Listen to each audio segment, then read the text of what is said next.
All right, what is up, guys? Welcome to our first ever BHL Premier League talk show.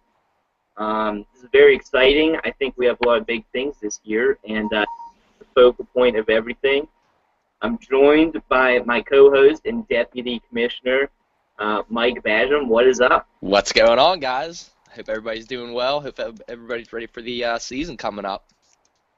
All right, so apologies if the video and audio sucks, but we're working out the kinks here. This is very new for both of us. Badham's not even on a computer; he's on his iPad. And but anyway, we're gonna try and keep this 45 minutes to an hour usually. That way, I think you guys you're not taking too much time to look at it. I'm also gonna try and put in the description the different times we talk about different things. So you can skip around if you want. But we got a lot to get to. I think the league's already changed since the draft. The NFL's even changed since the draft. Lots of stuff going on. Badge and I were watching the shitty Cleveland offense yesterday. What'd you think of that? The Cleveland offense was atrocious. The wide receivers can't run routes. They can't catch the ball. My man Manziel can't get any help. He's flipping the bird to everybody. It couldn't be worse for the Browns right now. Hoyer has had so many opportunities to close the door on Manziel, and he just won't do it. I don't know if he doesn't want the job, but it's just looking terrible. I feel bad for Cleveland. And the Redskins even. My man RG3 thought he was coming in, maybe being a top 5 quarterback. He's throwing his body around like he's a rag doll. It's preposterous. I'm really upset about it, but all in all, the game last night, I wasn't impressed by either of the teams, especially the Browns. No, I mean, I've got to agree. The game was awful to watch. I think fucking Connor Shaw was their best quarterback at the end there. He looked like a beast. You're right. Just rolling out of the pocket with ease. And he didn't throw the ball behind any of his receivers, which is exactly where Manziel and Hoyer seem to be able to throw the ball. That's an interesting situation. I think you're kind of torn. You want Manziel to do well, but you want his price to go down. You're right. You're absolutely right. But it should be interesting this year. I think Jordan Cameron's one player that's pretty tough to target when the offense looks that bad. But anyway, so yeah, let's move in and start. Let's just talk about the trades in our league so far. We can talk about the trade block. We had a couple submissions there for that. And we can talk about the trade trash can. So first, how about yesterday, Justin Hunter for Kelvin Benjamin? How about your thoughts on that between me and Cacto? My thoughts on it's a pretty even trade. I see Hunter's very talented, but the big question is, can Locker get it done? He's got all the talent in the world, but can he get the ball? On the flip side with Benjamin, he's raw. He's not overly fast, not overly explosive. He's a big target. He's a #1 wide receiver down there in Carolina. So obviously he's going to get some kind of production. I think Benjamin wins out in the trade, though. Hunter, high upside, but not sure if he can reach it. I've got to agree with you. The one thing I was surprised to see was Kelvin Benjamin is 240 pounds. Huge. Hunter's just under 200, despite being only 1 inch shorter. Now, I don't know how many pounds the Dreads add to Kelvin Benjamin's weight there, but I think both could be really good. I think you're right. Hunter has more upside slightly, but I think Benjamin's got a better chance to reach that upside. Yes. Also, basically how it happened, Catco, he knows to come to me to try and beat a deal when he has to. Because usually when I want a guy, which I'd asked him about Benjamin several times, usually when I want a guy, I'll pay up for him more than anyone else is willing to. Hopefully you guys heard that out there. But yeah, so I didn't want Matvey to only trade Amendola, who, even if he's good this year, is going to be up and down with all those other receivers. Way too much to go around in New England.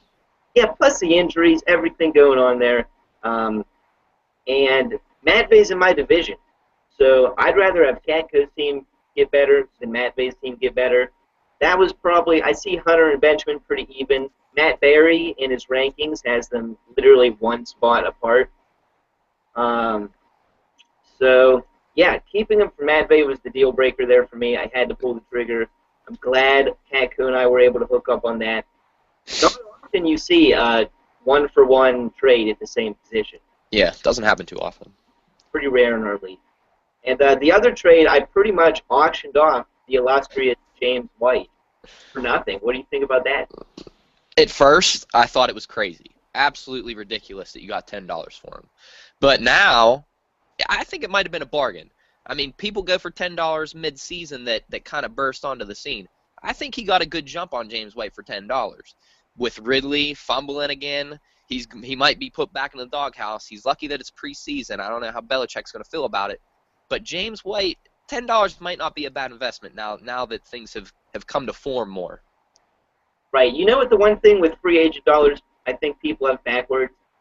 They're certainly valuable at the end of the year, but I think if you use them at the beginning of the year, you're getting a player that can benefit you the whole season. If you use them in week 10, the most that player can help you is week. So, I mean, $10 now, you're right, it could definitely be a bargain.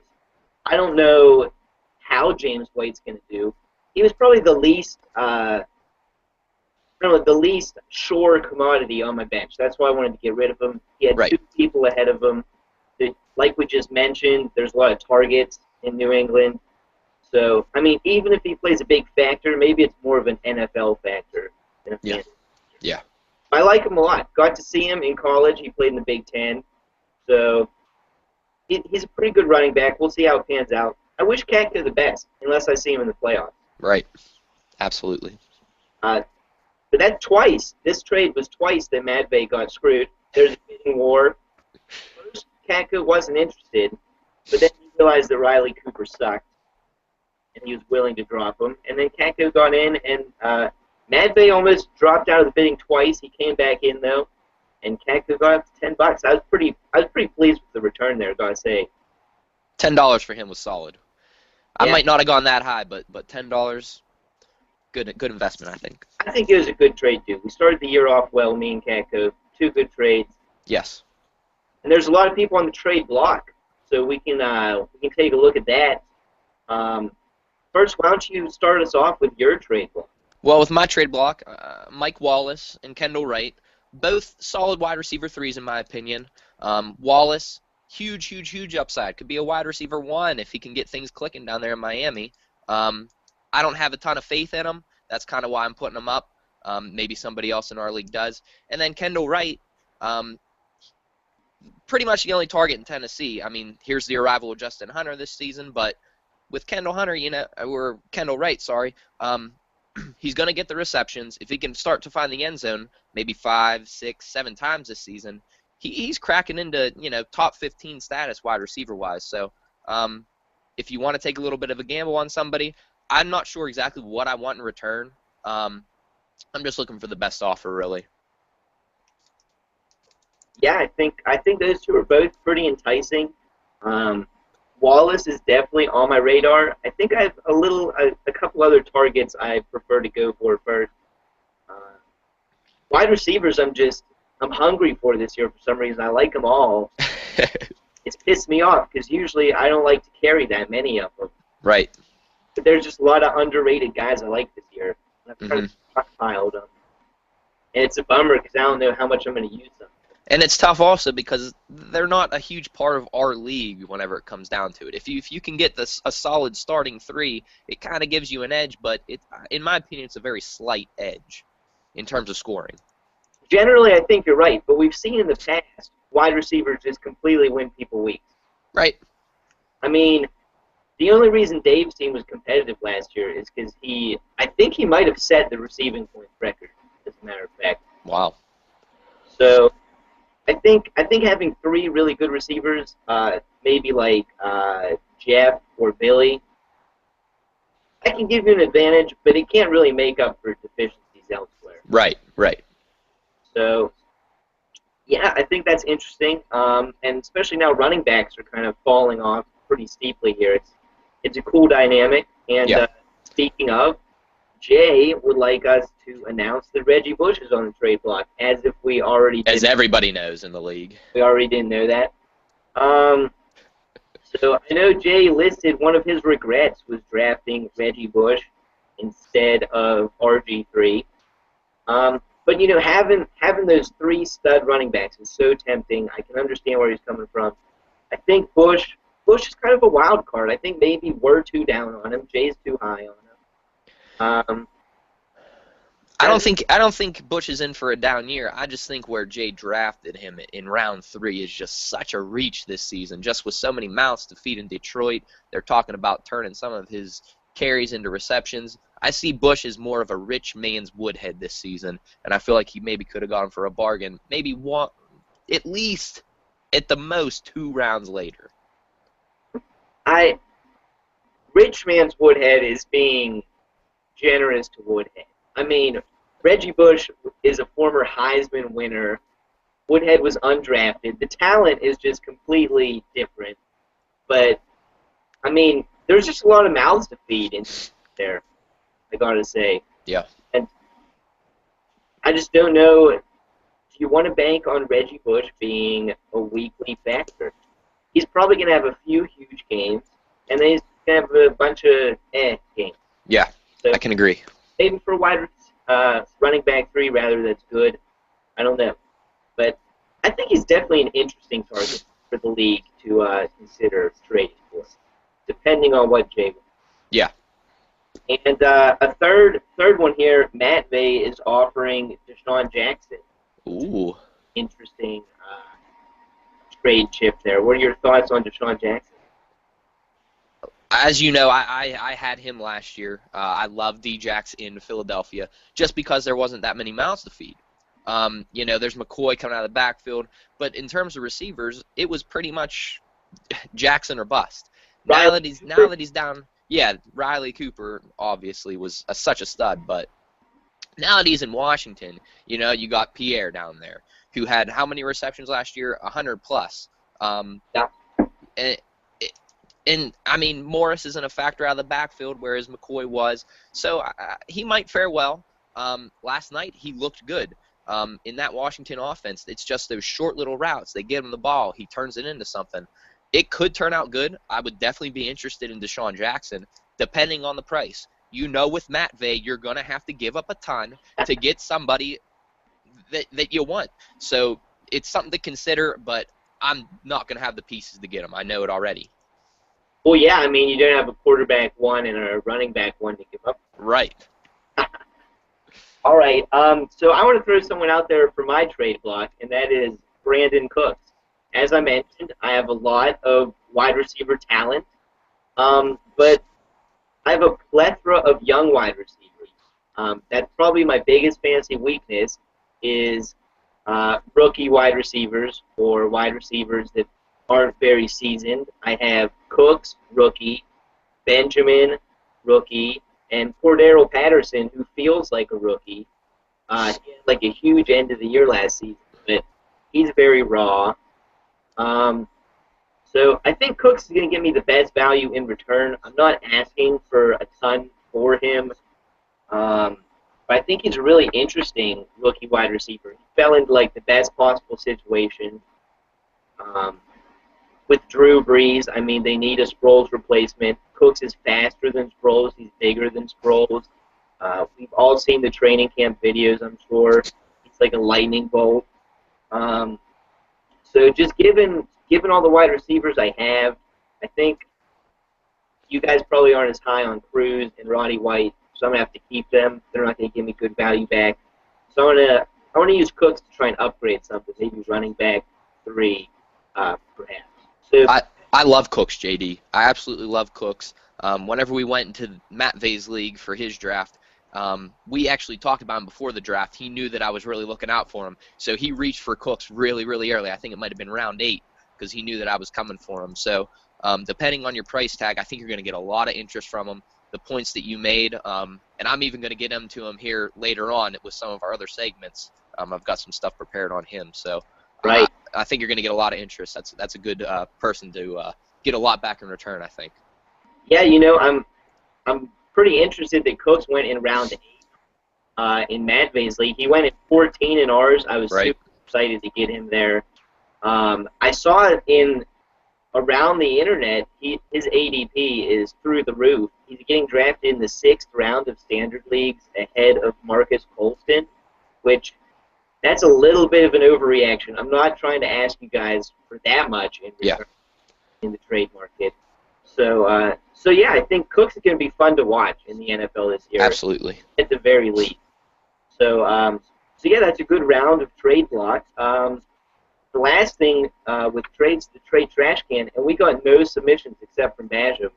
And I don't really think Bashams is worthy of trade trash can. It wasn't that bad. I just had nothing else to offer. We won't even talk about it. I think we can skip that, and we're going to go into a round of quick hits here. Me and Basham have a couple quick things to mention. This is going to be called helmet stickers, the good things, and butt fumbles, the bad things. So hit me with one of yours first, Basham. All right, my first butt fumble would be only 2 people attempting to claim Grimes out of Houston. I mean, come on, guys. Arian Foster, we all know he had the back this offseason. He's got the hamstring now. That combination alone is bad news. So only 2 people getting for Grimes just completely baffled me after such a good draft by everybody. So Yeah, I agree. I was really pumped that I got Grimes. I didn't know how much to bid on him because I knew some people would be sleeping, and everyone's really reluctant to use their free agent dollars, despite what I said earlier, reasoning against that. But I thought at least Pelino, he has Foster. right. I thought Nick Clark, since he had Andre Brown, who got released. Yeah. I thought Catco had just bid $10 on White. Yeah. Like, how can't you bid on Grimes? So yeah, it was stunning to me. baffling, absolutely baffling. So I want to go with the butt fumble, kind of playing off that a little bit, and that is Nick Clark. We had Andre Brown as being a strength for his team on the bench, and now Andre Brown has no team. Not necessarily a Nick Clark butt fumble. That's unfortunate. I feel for him, but now he still has him on his bench. He didn't try to pick up Grimes. Yeah, it was nuts to me. However, do I think holding on to Andre Brown right now is a bad thing? Maybe not. I see him landing with the team. Everybody knows he's a good talent. Once the regular season starts here, I think he gets picked up pretty early. Keeping on, I can see it either way, but I don't see it as terrible that he's still holding on to him. Terrible that he didn't go for Grimes, yes. Terrible that he's still holding on to him, maybe not. Okay, I can agree with that. Where do you think the ideal situation would be for Andre Brown to go? You know, I haven't thought about that. There's not too many teams that are really dying to get a running. You're right. Tampa Bay. They've yeah. had 2 injuries there in the backfield. Maybe going back to the Giants, even. You know, Hillis looking shaky. You know, you got Williams there, who's looking good running the football, but I don't know. Andre Brown going back to the Giants. You know, them having a little bargain there wouldn't be too bad of a situation. That's kind of interesting that you say that. I didn't think about the Giants. The Coughlin seems like he burns bridges. I don't know if Brown would go back there, but they could use him. I would, if I was an NFL manager, I would never have Peyton Hillis on my team. Like, he's bad. I agree. I mean, he's the worst. So slow. Ever since he was on the Madden cover, he's like... Yeah, the Madden curse times 100. Yeah, exactly. All right, so I think it's your turn now. Hit us with another one. Another butt fumble would be Jay dropping Bortles. Jay's quarterback 3 right now is McCown, and then he's got nothing after McCown. He made that bet with you about Bortles over under 5.5 games.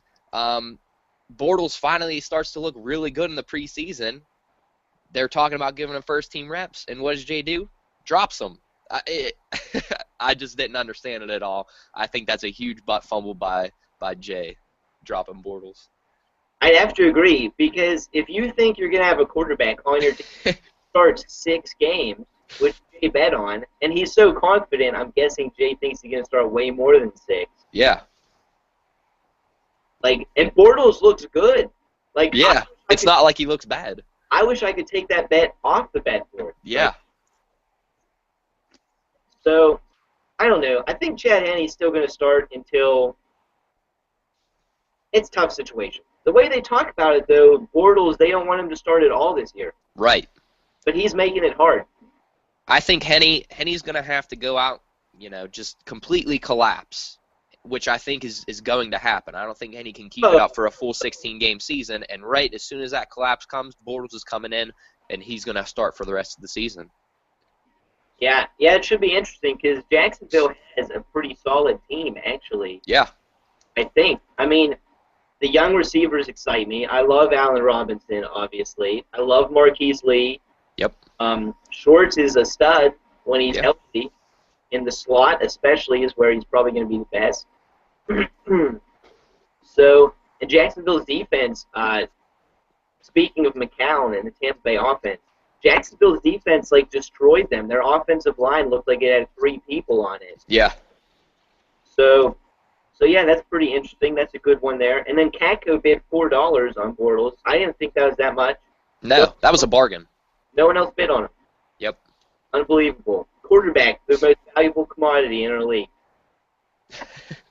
So, why don't you go with another? Because I know you have more than me. All right, and then my other butt fumble, my third butt fumble of the day is Jay trying to auction Quiz off. For some reason, it just cracked me up whenever I saw it on the message board. Just putting the deadline saying, "Oh man, get Quiz by the end of the night. He's going hot. Get your hands on him while you can. They're flying off the shelves." It just killed me inside, and I don't know if he got any bites on him at all. Jay would have to chime in on that one, but it just cracked me up seeing that. I think that's Sanchez running into his lineman full on. I have to agree there. I think once you see James White go for $10, if you don't really of White, you think, oh, I can auction off fucking anybody. Get some free agent dollars. But here's the key, guys. When you go to auction somebody off, if you're going to announce it on the message board and don't want to look like an asshole, make sure you have at least 2. If you have 2 people, you can't have a bidding war. No one's going to take you seriously anytime you try and auction someone off. Oh man. That has a point, especially when you say buy tonight. That just tells me you want to drop. Yeah. He didn't necessarily say that, and you called him out on it, so he hasn't dropped him now. Correct. But maybe he would have. I kind of did the same thing with Riley Cooper, but that's kind of just a desperation trying to get a couple extra bucks for him. Yeah. So, okay, let me go with one. Did you do a helmet sticker yet? I have not done any of my helmet stickers. All right, let me throw out a helmet sticker here. This is obviously a good thing. I think we have 5 people currently that don't have a kicker. That's something I've been doing for years in the draft. I think drafting a kicker, unless you get the top #1 kicker that you like, I think drafting a kicker is stupid. There's no reason to do it. And I have someone like, I had Andre Williams, Jonathan Grimes at the end of my bench, Ahmad Bradshaw. You never know when someone's going to go down with an injury. And having that using your 20th spot on someone like that can increase his value a lot versus a kicker, I think it's just smart. And I just want to give a shout-out to to Bill, Basham, and Jay, who followed me in that approach this year. And Catco also ended up dropping Justin Tucker to get someone. So I think those are all smart moves. There's something to be said about having your kicker. I'm in a predicament right now trying to get rid of people. But I think But that's a better predicament to be in than anything. I'd rather have a ton of talent. So Right. I have one more, and you have, what, 2 or 3 more? I can dish out 3 helmet stickers. Give me 2 things. My big one is Nick Clark's involvement currently. On the message board, talking it up a little bit. I've been able to text him here and there about trades. I think that it's a good thing that basically the league's involvement now. I think we've got 10 solid guys, so this is a helmet sticker for the whole league. Everybody's involved. I've seen pretty much everybody on the message board. Pelino, you maybe need to get a little bit more involved, brother. You probably won't watch this and see it, but I'm really impressed with the league this year. Me too. It's going to be the best year ever for the league, I think. Yes. When everyone's involved in talking about stuff, that makes me want to do extra cool things like this. Correct. I don't want to do a lot of sweet stuff if only 2 people give a shit about the league. Right. So I'm excited about that too. Nick Clark is an interesting specimen this year. Curious to see what's changed. it's interesting that you've talked to him about trades, and he hasn't pulled the trigger yet. That's one of his weaknesses. Yeah, it really is. So, and I like his team name.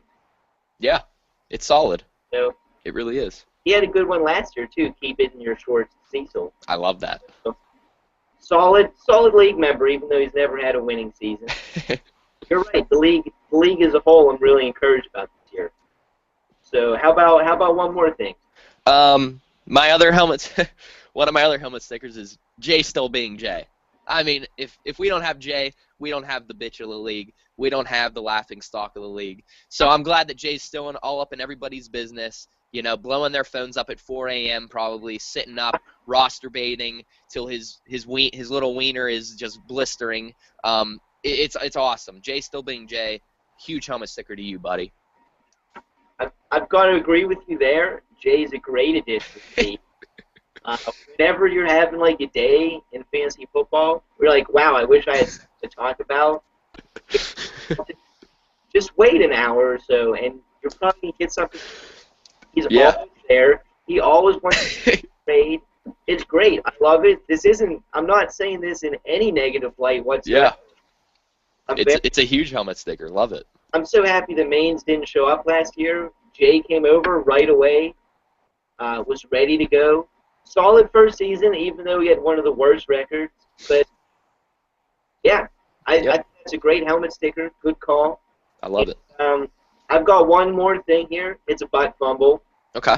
Now, the bidding $1 on Jericho Cotchery and Latavius Murray. Now, I'm not saying they're not worth $1 of free agent budget, but they've been sitting out there on the waiver wire for ages.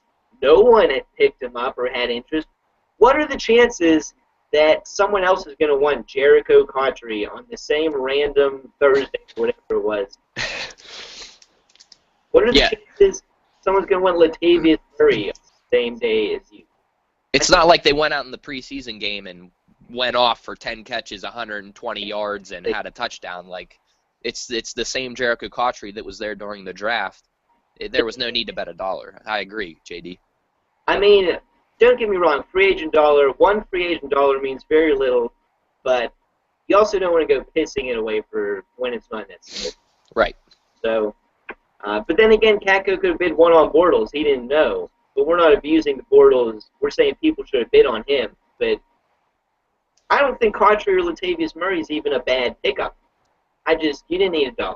That's what. So, I think you got one more. My last helmet sticker, this is something that you mentioned whenever we were texting. You know, it was your example. My logo and my team name. You know, I always came out with Bash's Ball Busters. I said at the end of last season that if I lose, if I don't make the playoffs, I was changing my team name. We need something to re-energize the organization. So I came out with About That Action Boss. You know, I wasn't thinking too strongly about it. I had that logo. I loved it during the Super Bowl media, but nobody got it. So I went and I thought about some stuff that we talked about at the draft. You know, Billy talking about his plantation. So I came out with my 3 white players. I figured I had Danny Woodhead, Matt Ryan, and Carson Palmer. You know, so I went with the Matty, Palmer, slave drivers. I combined 2 of my white guys' names. I talked to JD about how I can make a sweet logo. Found an awesome logo, an awesome picture of these Egyptians just whipping their workers to build the pyramids, and then I placed faces on. I think it's awesome. I've gotten some rave reviews on the message boards from some people, so I'm giving myself a helmet sticker there. I'm really proud of myself. Yeah, I'm proud of you too. You figured out how to put the picture together. That's a bonus. And also just a suggestion that all of your team to come together to build the Great Pyramids. That's like the Great Pyramids is definitely. I didn't think of it that way. That's a good way to think about it. I like the symbolism. I mean, I don't like the whole racial. That's a touchy subject, but if we had any black people in our league, trust me, I would not do that. They'd probably accept it anyway. Who knows? Yeah, so I like it. It's creative. The logo is good. That's what's important. If you have a bad logo, you're not going to have a good year in the league. That's Right. pretty much a rule, I think. So probably not, but we used to have a rule that if you use the wrong possessive apostrophe, like Enco did, I think Willie did, I don't know, things like that, people had a better record when they used the proper punctuation. I remember that. Yeah, I do remember that. I think that's probably just because they're smarter in general. That might be correlated. So, all right, why don't we start talking about the draft? We don't have the whole show dedicated to the draft like we wanted to, but I think there's still enough things to talk about. Plenty. That it's worthwhile. So just start off anywhere. I don't have a set schedule here for draft talk. Do your thing. All right. Well, I'll talk about my worst picks. Obviously, we talked about this before. Bush in the 3rd round. Thought it was a little bit of a reach from Jay. And then I also thought from Matt V, taking Jordan Reed in round 11. I don't think that he sticks out from other tight ends after that maybe initial top 5-ish to where he had to reach in round 11. I think he could have waited much, much longer to get Jordan Reed. There were still a lot of quality players on the board. And then I really thought Welker in round 7 by Catgo was maybe the worst pick of the draft. There were still wide receivers such as Keenan Allen, Roddy White, Vincent Jackson, Deshaun Jackson, Andre Johnson still all on the board. So I thought Welker could be a stud. He's shown in the past he's a PPR machine, but I think in round 7 it was a little rough. Welker was the 14th receiver chosen for the draft. I just looked it up on the draft board. You're right. That's really interesting. He's going to be hard-pressed to make wide receiver 14. Yeah. Well, one other thing to think about is the floor. How he has a pretty high floor. He has that concussion problem, but yeah, maybe that was probably a bad pick. I liked Bush is obviously a big one. Right. I don't know what running back he was picked at exactly. I can take a look here quickly. Reggie Bush was 1, 2, 3, 4, 5, 6, 7, 8, 9, 10, 11, 12. He was 13th, so not terrible, I guess, but I think when you look at the draft and you say, well, what if Jay took RG3 instead of him there, which is someone that Jay submitted as one of his regrets or worst draft picks. Mm-hmm. So yeah, it's interesting to look at. Jordan Reed, the 11th, I don't hate it. I think Jordan Reed, he had some big games last year when he was healthy. RG3 seems to look to him a lot. So, but it's a new offense. Who knows? You're right. That's kind of. But Matt Bay went out and got his guy. He did. I mean, I can't complain about that. So let me talk about some of the worst picks, I think. How about Pierre Garçon? Guess what wide receiver he was chosen as? Wow. Let me try to look here and spot where he went. I mean, I know. Wow, round 5. He went as wide receiver number 9. He went before Antonio Brown, huh? Yeah. Wow. Now, here's my thing. You can love Pierre Garçon, but can he possibly have a better season than last year? Right. No. I think that is his ceiling last year. I think he never should have reached that as a professional, actually. Well, here's the thing about Garçon. He had 180 targets. That was one of the tops in the league. When Reed was hurt, there was no one else to throw to. And now they have Deshaun Jackson and a healthy Reed. Yeah. And they have an offense that's probably going to throw to Helu more than they did. That's exactly what I was just going to say. So he got drafted higher than where he finished in that outstanding last season when I loved him so much. Yeah. So I think that was a reach by Sterner for sure. I'm not a big fan of Garçon this year. I think Deshaun Jackson might outproduce him. It's going to be close. Wouldn't surprise me.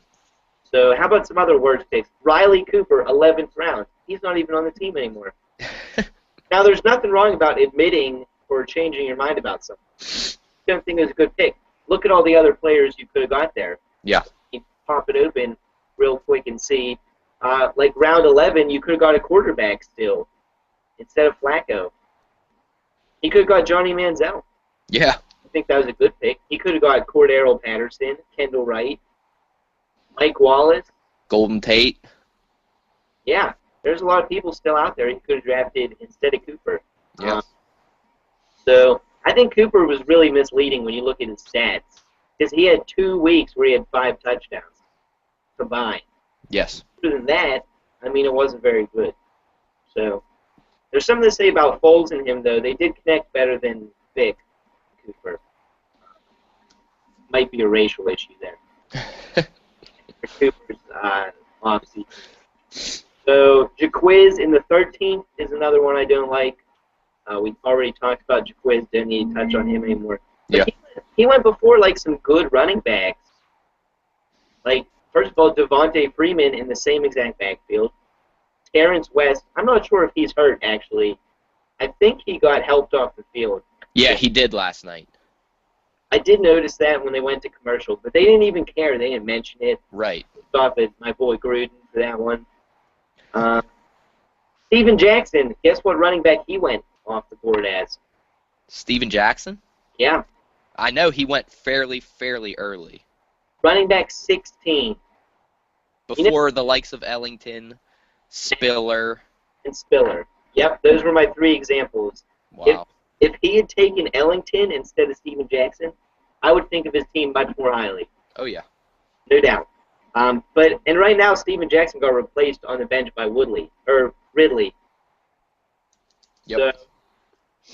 So, yeah, that's another one. There's nothing. Everyone's going to make some bad draft picks. Those are the ones that stand out already.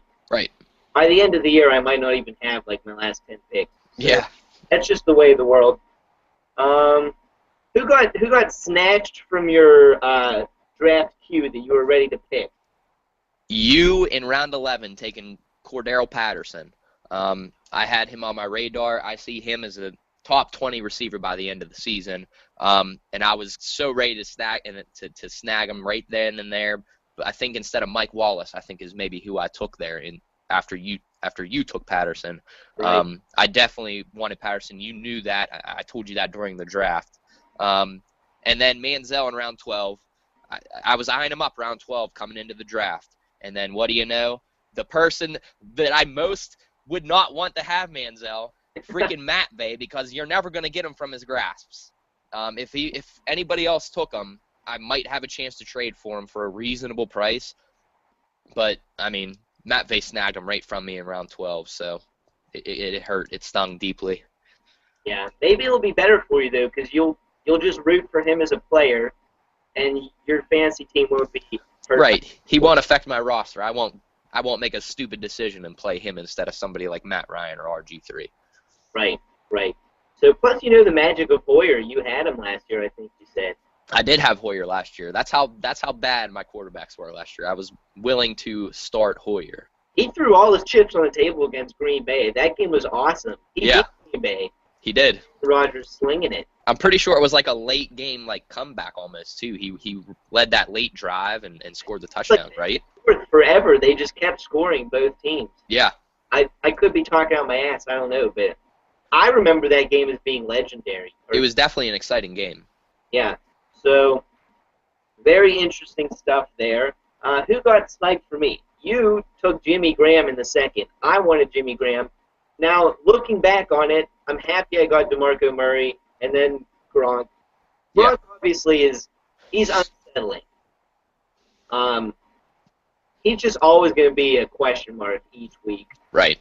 With his health. He's probably going to be on the injury report every week, but that's okay. When he plays, I think he's going to be a monster.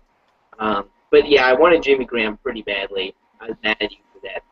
So another person, I think I took Bernard Pierce in the 9th, maybe, and my reasoning there was there were receivers I would rather have than him, but I liked Torrey Smith and Reggie Wayne. And I figured one of them would come back to me, and Jeff took Torrey Smith, and then Pelino right before me took Reggie. Yeah. About that in the least at all. So those are the 2 for me. As far as guys that fell to me, I was surprised. Cordero, as you mentioned, is one. He fell to me as wide receiver 32. It's pretty difficult for him to not outperform wide receiver. Yeah. That was such a steal. Yeah, and Lamar Miller, I know a lot of people don't like Lamar. He was running back 31. If he does not 31, I'm going to be shocked. I personally am one of those haters from Lamar Miller. I mean, he had every chance to dominate last year, and he couldn't do it. So what makes you think he's going to do it this year? I just don't see it. I don't know. I can't exactly agree with that. I mean, last year they had that moron of an offensive coordinator, Mike Sherman. Okay, idiot. Didn't even have Ryan Tannehill as quarterback. So the other one left. So all of a sudden, he's coaching Ryan Tannehill in the NFL, and he just throws it all game to these shitty receivers like Hart and whoever else. I mean, Wallace and will not be next year.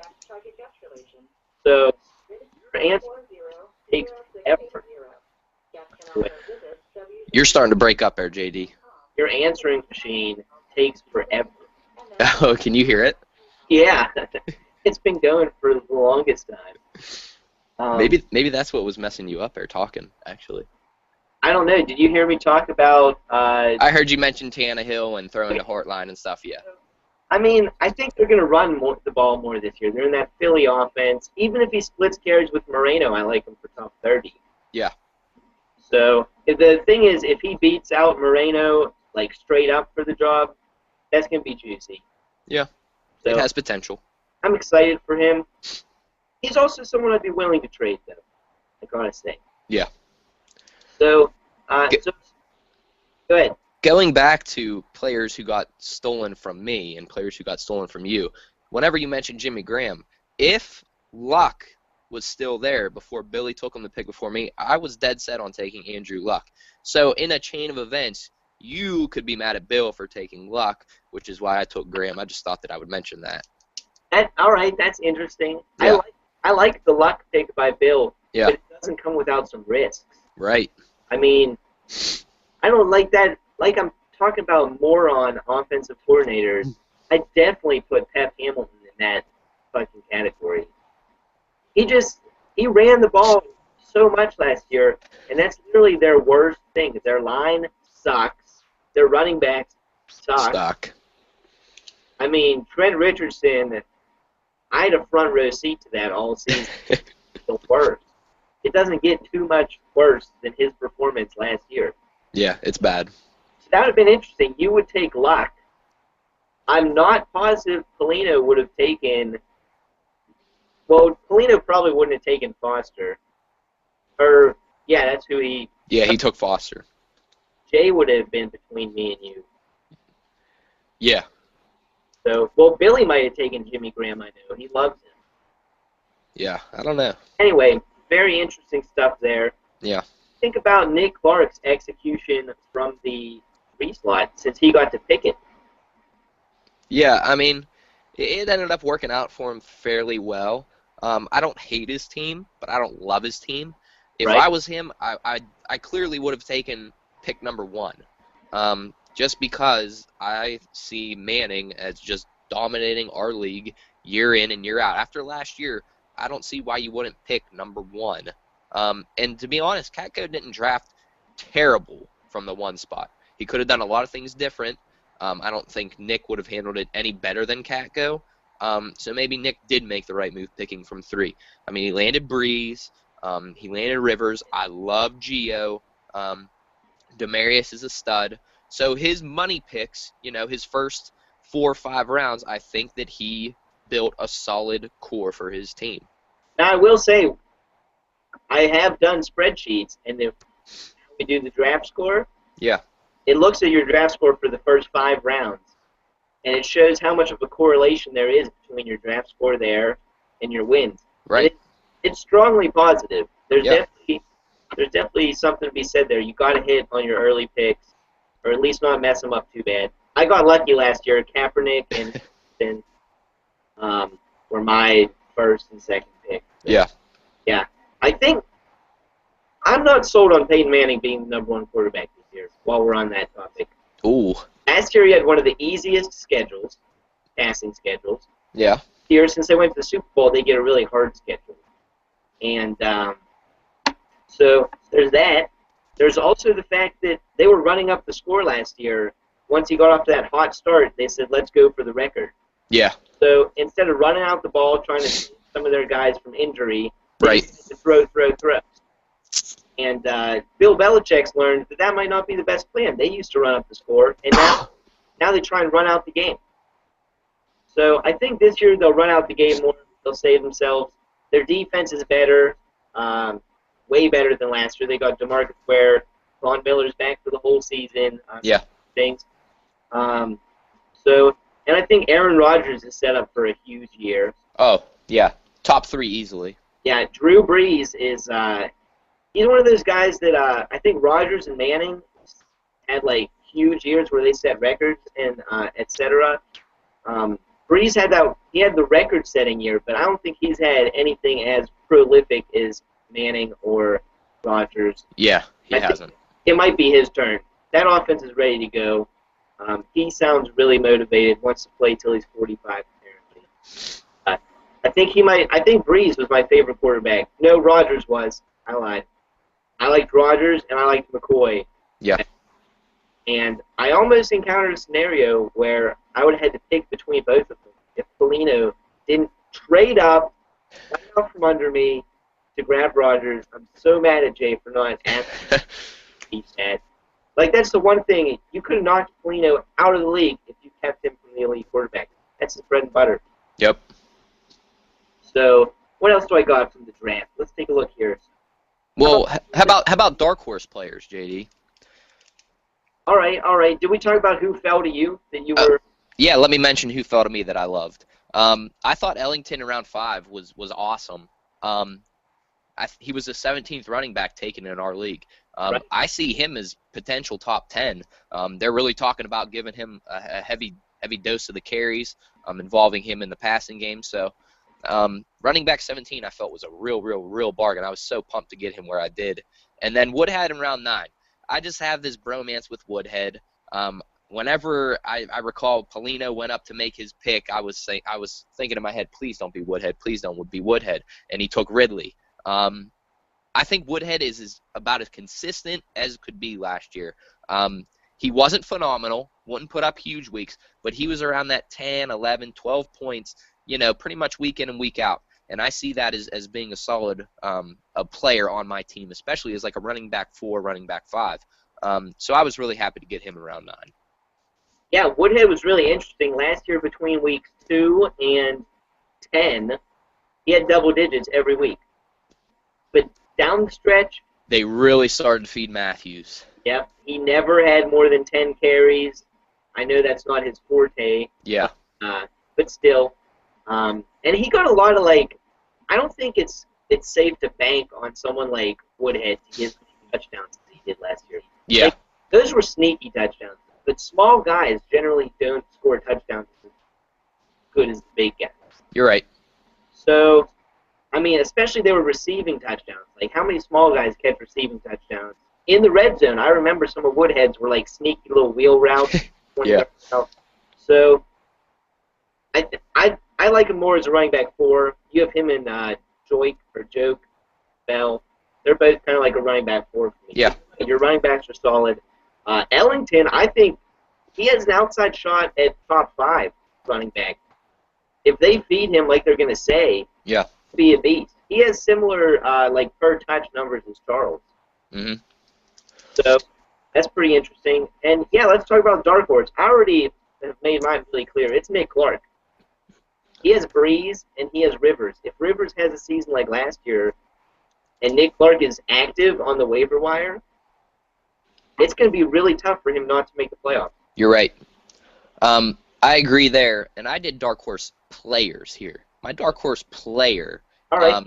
I see F. Jackson round 10 was an absolute steal. After what he did last year, and then the offseason, how, just recently, that was probably a month ago that they gave him the extension, where Spiller's also on a contract year. That's a little fishy to me. I see them giving him a pretty solid workload. And then Michael Floyd in round 11. So much upside there from Michael Floyd. To fall down to round 11 really surprised me. His ceiling is super duper high. And I see Fitzgerald as on the decline rather than the incline. And And teams are obviously still going to give Fitzy a ton of extra coverage, trying to keep him bogged down. That leaves Floyd wide open on the opposite end. I see him, possible top 20, possible top 15. I like both of those picks, and I like that they're labeled dark horse because you're right. They're not like guarantees, but they definitely could be values there. Yeah. I think maybe teams might play the Cardinals differently than you think, though. I think Fitzy might be the sneaky play, and they're going to cover Floyd. Yeah, I don't know. It's to be seen, I guess. Yeah, that Cardinals offense is really interesting. We just talked about Ellington, too, so I'm excited to see how they do. Yeah. I think their offensive line has some questions, which is the concern there. Mm-hmm. But Fred Jackson is a player I love for Matt Bay. I would not want him there in that round because I would like to pick like a breakout upside guy. But with Matt Bay's team being so volatile already, yeah, it's good to take like a safe guy you can slot in there at any time. So he can have a decent, not a great week, but it looks like they're not going to play Spiller in the red zone very much, which I think is stupid. But yeah, I guess if you have Fred Jackson in there in the red zone, then that's a good play. Maybe like an Andre Williams for the Giants type situation. Yeah. So, all right, I want to talk about, how about the kale smoothie? That was great. That should have got a helmet sticker, by the way. That should have. I didn't even think of it. It should be an annual tradition.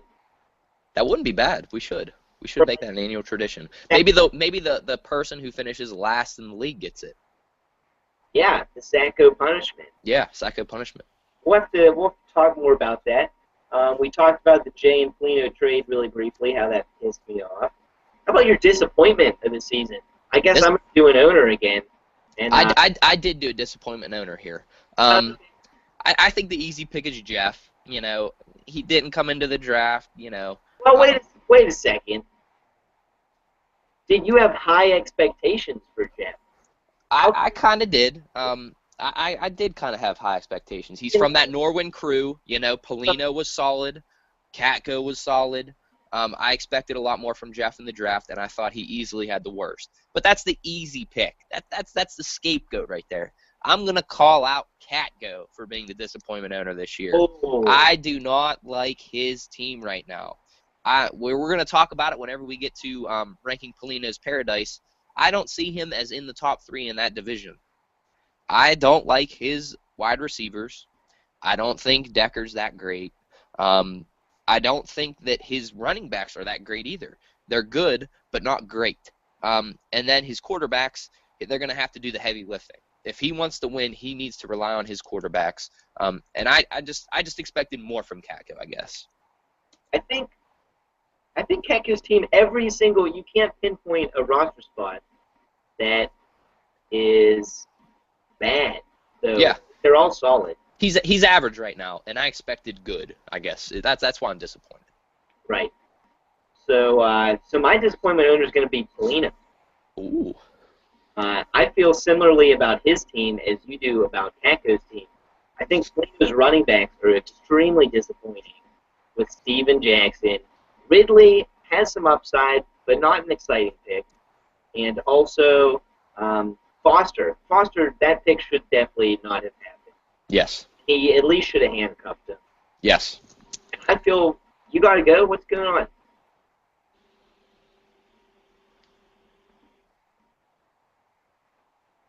Yo. Yeah. You got something going on? What's that? It just looked like you're distracted, that's all. Oh, no. I was looking at my laptop here. Oh, okay. Cool.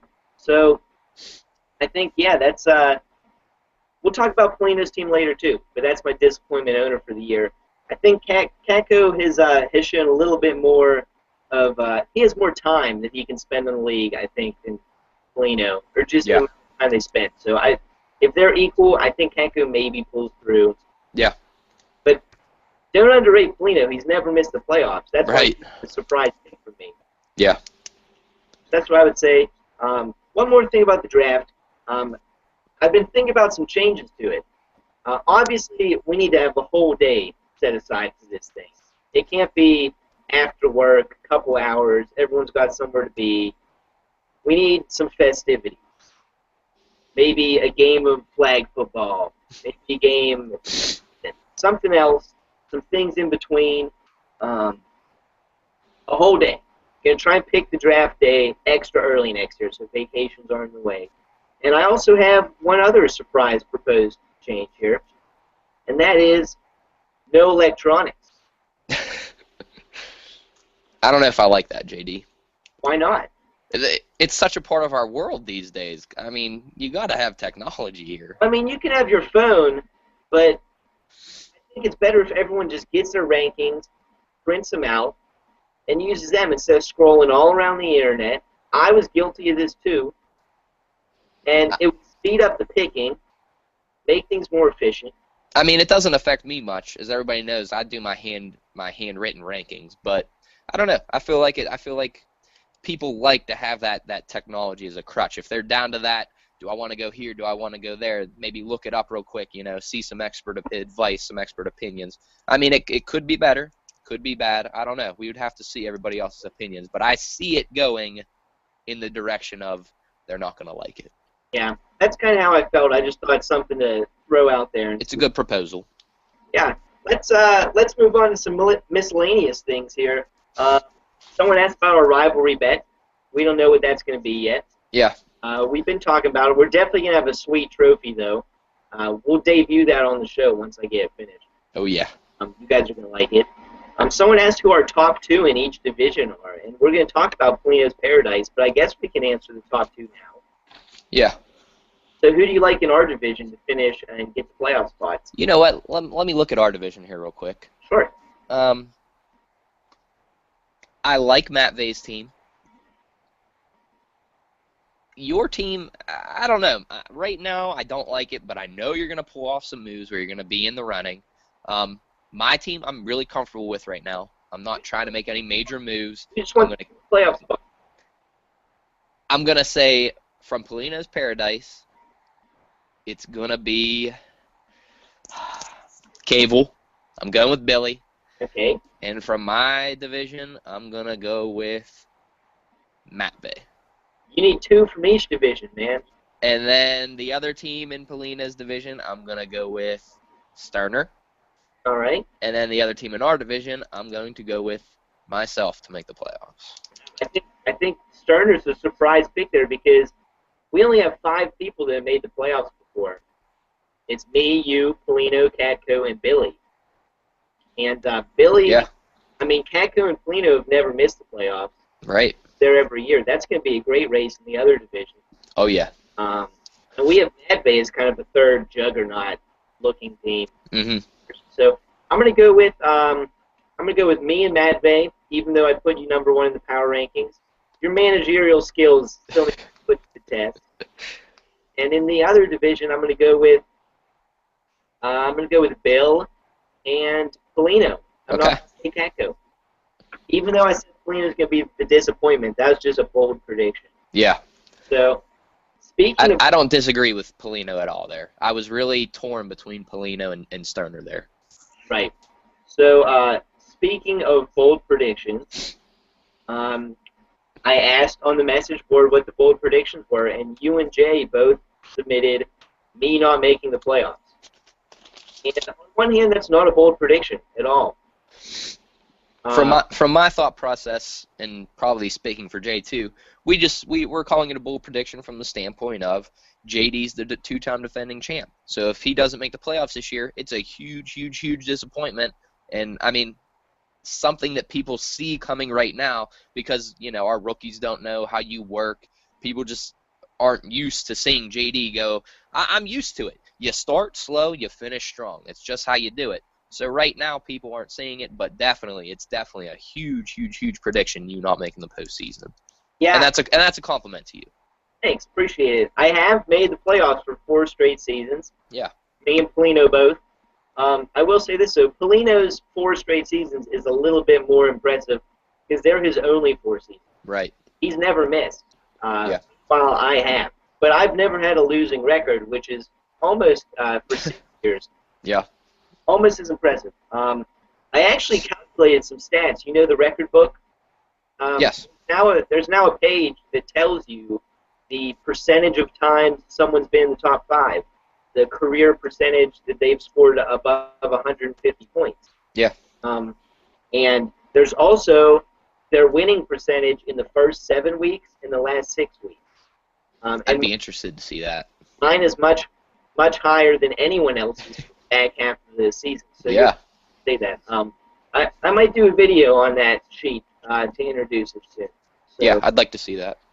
Matt Bay's bold prediction is Doug Martin being a top 5 running back. Now, Sims was like a big reason I did not like Doug Martin, and he just got hurt. They said he was like Matt Forte, Lovie Smith. Who would know because he coached Matt Forte? Right. So for me, that was like a big reason for hesitation. Yeah. Doug Martin really didn't play that well last year. Whenever you first said that right there, I wasn't surprised at all. That's not a bold prediction to me. Doug Martin finishing top 5. He's done it before. He's only been this is only his 3rd year in the league. He did it his first season. Last year, the only reason that he probably didn't was because of the injury. So this year, if he does it, that's not a bold prediction to me at all. See, I think that's more bold than me missing the playoffs. But anyway, I don't think Doug Martin's going to do it just because their offensive line is terrible. It's the worst. It is bad. And I don't really know anything about that Tedford offensive coordinator. Where did he come from? I have no idea. Yeah, so we'll see how things play out. They have such huge receiving targets. How many touchdowns is Doug Martin going to have? Maybe that helps Martin. He never had those receivers on the outside before to kind of open things up for him. I don't know. It could go either way. Wait, you want to hear my bold prediction? Yeah, I do. My bold prediction is that Matt Bay has the most weeks under 90 points. Wow. Please. That is an interesting. That's an interesting call right there. Everyone's super high on his team this year, but his team has so many guys that can just go off and have a terrible week. Yeah. Kaepernick and Cam Newton. Even if Kaepernick doesn't have a bad week, he can have a week where Frank Gore just gets like 3 rushing touchdowns. Vereen could. Yeah. He might go a week without getting the receptions. Matthews, you never know what's going to happen in San Diego. If they feed him like they did the end last season, I mean, he's great, but you never know what they're going to do. If they're behind, Woodhead's going to be in there getting the receptions. Donald Brown isn't a chump either. Yeah, that too. That's a little scary. How about, and Cam Newton, as a matter of fact, he's very matchup dependent. When he plays good defenses, he tends to have significantly worse weeks, more so than other quarterbacks. They keep him in check. Andy Dalton's the only other quarterback that has splits as significant as Cam Newton when it comes to good and bad opponents. So, and I don't have his receivers off the top of my head here, but I think they contribute to that prediction. He's got Julio, he's got D-Jax, Emmanuel Sanders, Amendola. Nothing right there jumps off of the page at me. Sean Jackson isn't the kind of guy that gets a touchdown every game. Yeah. There's no way. And Emmanuel Sanders, he has so many other people to compete with. So and here's my thing with Emmanuel Sanders, too. Where does he fit in with that Broncos offense? I mean, they let go of Decker, they brought in Sanders. Sanders is not a Decker-type player on the outside. Much smaller, not built like Decker. He's more of a slot man, in my opinion, and that's where Welker's at. I don't see where Sanders fits into that offense, where he took him where he did before there were the likes of other receivers. I didn't see it. It's definitely something to watch. I think it's going to be interesting. I think they might limit Welker's snaps this year. That would make sense. The concussion problems, and he's kind of turned into a specialist type security blanket. So I think Decker's replaced by Julius Thomas for sure. Mm-hmm. So Sanders has some upside, but I'm not really buying into the hype too much. Me neither. He's really good at dropping passes. So, yeah, that's my bold prediction. I think the stars just align for like a couple weeks, and that they get sub 90 points scored. Yeah. I think that's bold because a lot of people don't like Jeff's team. That is a bold prediction, yeah. Etc. So, one other miscellaneous thing, Jay suggests we can trade free agent dollars at the draft. That's never been not possible before. No one's just decided to do it. So feel free to take that into consideration next year. And so what's happening at 3 here? You got Wood to get or what? Yeah, my dad ordered some wood, so I got to go out, kind of direct the truck in, Oh, tell okay. him where we want it. So We'll see if we can pause it or something when that happens. yeah, we'll try that. And if not, we can just make another quick broadcast video. Yeah. So do you want to stop now and resume after, or do you just want to? Let's just go at it now. Let's try to just get it in. All right. So I think next is previewing Pelino's Paradise. Yeah. Do you want to start off with your number one team? Or let's go from 5 to 1. All right. Start with your fifth. Yeah. My fifth right now is Jay in the New York City Handies. Mine? I'm not a Lynch believer this season. He didn't get his money. I feel like he's going to be frustrated. He's had such a heavy workload. He's getting up there in age. And then his wide receivers are just nothing sticks out to me. I love Antonio Brown, but after Antonio Brown, it's a drop off in talent. And then his QBs, mediocre at best. I love Russell Wilson, but Tannehill, he's got potential, but can he get it done? He's got the new offensive coordinator who's trying to come in and speed things up, and then McCown. McCown's dealing with kind of what he had in Chicago in terms of personnel. He's got Doug Martin. He's got Vincent Jackson, who's kind of like a Marshall type player. He's got Evans now, who's kind of like a Jeffrey type player. He's put into a situation where he could succeed. You mentioned before his offensive line. Yeah, Chicago's was actually really good last year. Yeah. So I mean, his QBs aren't great. And he doesn't have an offensive mastermind in Coach Tressman. Yeah. He has Lovie Smith, the worst offensive minds possibly in football. I love Lovie Smith, but I don't think he's like that great of a coach. He's a good organizer. He's not like Chip Kelly or anything that's going to and really improve the offense of the team. Yeah. More of a defensive guy. So I agree with you. I think Tannehill, I'm feeling better about him than I did at the draft. Mm-hmm. There's some room for him to sneak into the top 10 if he has a really good season. Yes. I agree 100%. It's possible. And Russell Wilson, the question's never been his talent, which is probably around top 5. Yeah. It's been opportunities. Yes. So maybe for whatever reason they open up the offense. Who knows? And McCown, I don't like him, but he's probably a good 3. Better than most people's 3. Yeah, solid QB3. But Jay just sees people a little differently than we do. Moreno, he loves. Uh-huh. I don't know if that's posturing on Jay's part, but I mean, to me, Miller's the guy. Yeah. Moreno, I mean, he could sneak in there and be an asshole, and since he's the veteran that was good last year, but last year he was facing 6-man fronts. They had to defend the pass. Right. This year, worse offensive line, focus on the run game. So I don't know. And his knee is so brittle. Yep. Harvin, I mean, the one thing I noticed about Jay's team, he really teamed up receivers with quarterbacks. He has Russell Wilson and Harvin. Harvin's inconsistent to be. And Lynch, so that's just a recipe for disaster. If he should be trying to trade, Lynch should be maybe Lynch or Harvin should be the guy in the block. Yes. If it was my team, he has McCown and Mike Evans on the bench. Yeah. Tannehill and Moreno. Moreno is kind of a pass catching back. Yeah. That's an interesting strategy. I would do it with better offenses would be my suggestion. Uh-huh. Do you think that he went into the draft trying to do that, or do you think it just so happened? Well, I don't think he was trying to do it, but I would have been trying to avoid it. I like to diversify my portfolio. Right. I'm not. So, and Macklin, he's such a big question. Coming off the injury. And he loves Macklin. Macklin gets him so hard. There's a lot of targets out there, and Jordan Matthews could be good. Yes.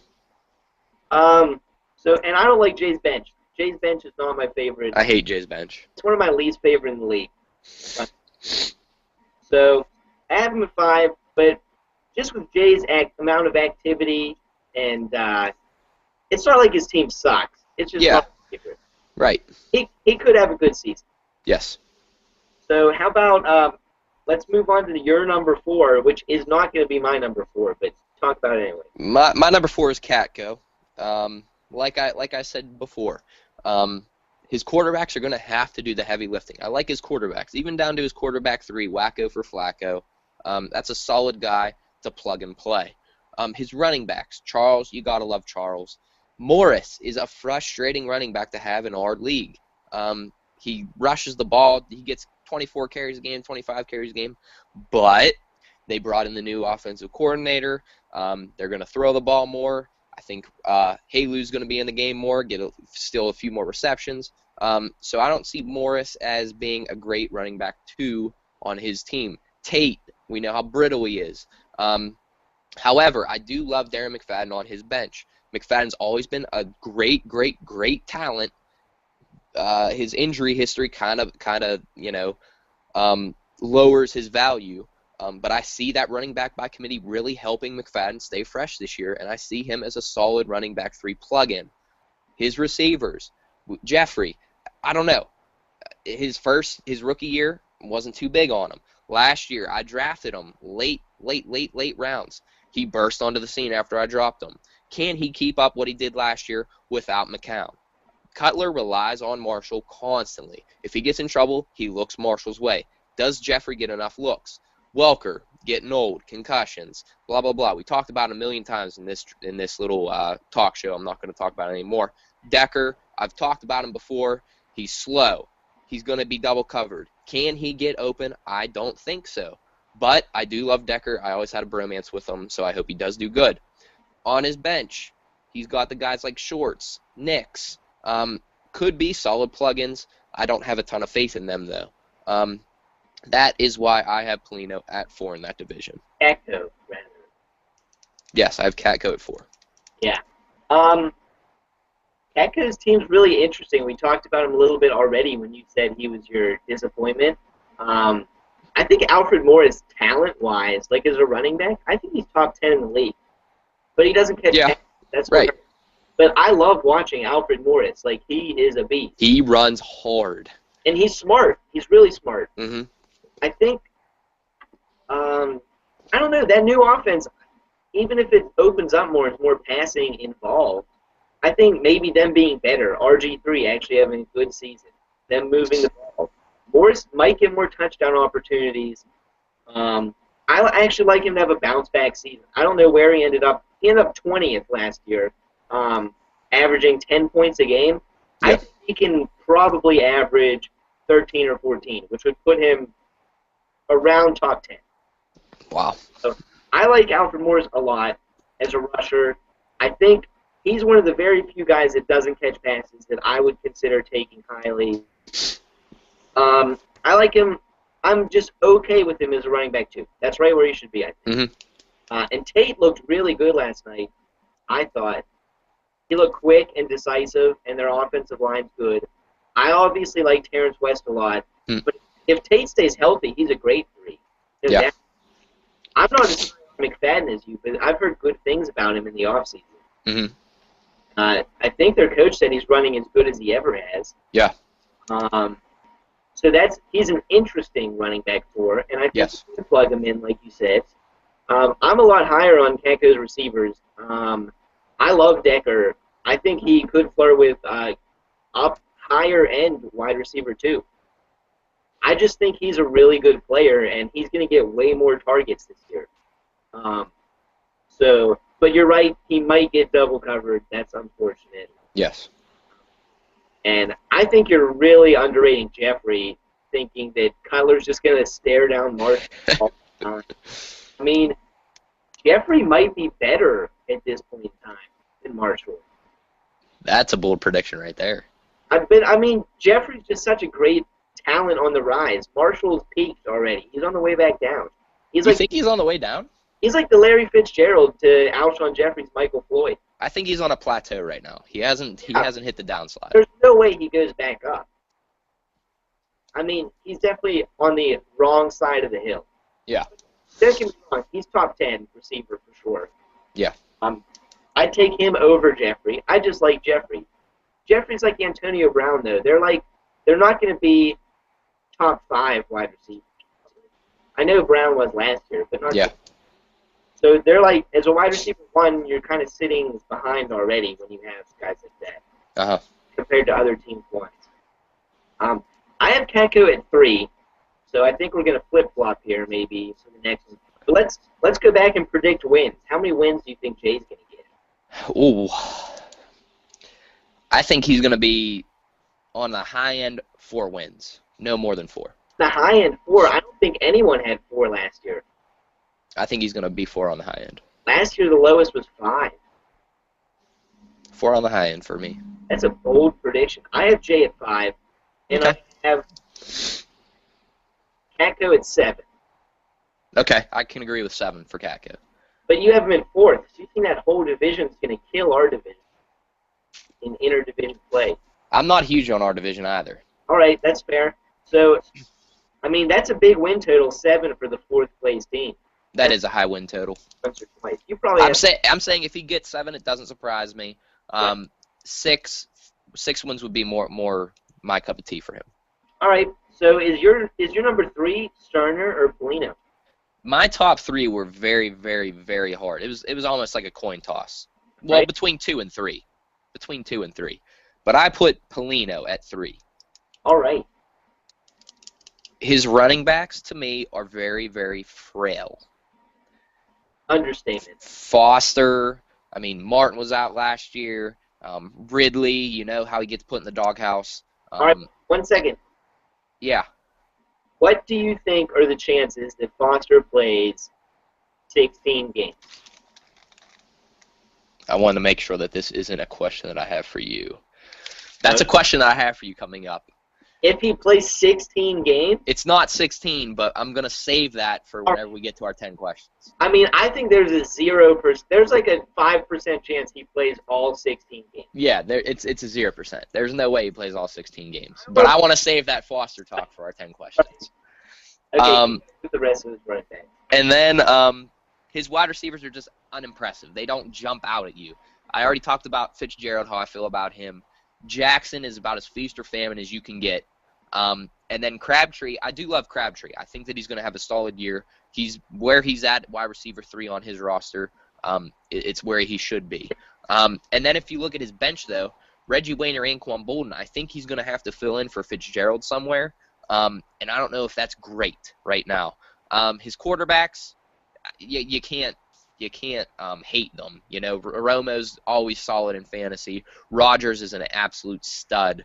But then he's got Fitzpatrick as his quarterback 3. It's not great, but it's not terrible. That's why I slotted him at 3. Fitzpatrick is not looking good at all. You could do a lot worse as a quarterback 3, though. You could, like Billy with none, but... Or like Sterner with Schaub. Yeah, Schaub's way worse, but Yeah. Fitzpatrick, I mean, if they lose Foster, that offense is atrocious.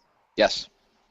So, I think we didn't even touch on Rudolph, though, and... I love Rudolph. I mean, Rudolph could be top 3. Yes. Pitta could be top... He's definitely top 7 or 8, I think. Uh-huh. I don't know that his upside's that high, but I love his tight end platoon. Rudolph could suck, though. I mean, he's really boom or bust sometimes. But if Turner uses him like some of the other tight ends, Yeah. Crabtree, I think, is borderline wide receiver 2. When he's played, he's probably put up top 20 numbers easy. Uh-huh. I agree. Fitzgerald's not a 1. No way. Vincent Jackson, he's a good player to have. I would never draft him just because how boom or bust he is, like you said. But he's going to win Pelino some weeks. Yeah. My thing with Pelino's team is it looks a lot like Catco's last season. You have the 2 stud quarterbacks, and that will win you so many games alone. Uh-huh. One of the interesting things about this division, before we move past Pelino, I'll say, is we arguably have the top 3 or 4 quarterback pairs in this division. You have Rodgers and Romo. You have Peyton Manning and Andy Dalton. You have Foles and Tom Brady, and you have Luck and Stafford. So I'm really happy that those quarterback pairs are in the other division. Yeah, I agree. Not that we have any terrible ones. Yeah. I mean, well, we kind of do, but not. We have four. Nothing that good. Yeah. I mean, maybe you and Matvey especially, but They could be good, but those pairs are pretty much solidified as, you know. yeah, they're going to be. So unlike Catco last year, Pelino's going to face a lot of other teams that also have the quarterback to carry them. Yeah. So I think this is going to be a really interesting battle in this division, and yeah, I like Terrence Williams too at receiver. I like Pelino's depth at receiver, but I like his depth. But the problem is you have to pick the right ones every week, and that's not as easy as it sounds. Right. So, all right, we can. Oh, Pelino, by the way, still has Marvin Jones. Interesting tidbit. He might be back early. He might not. So that was unfortunate for him. Now we're gonna move to your number 2, my number 4, Sterner. Yeah. I like his starting lineup, not so much his depth. Manning, I love, obviously. Dalton, he's a good fantasy quarterback. A little bit inconsistent, but I think he'll get his stuff together this year.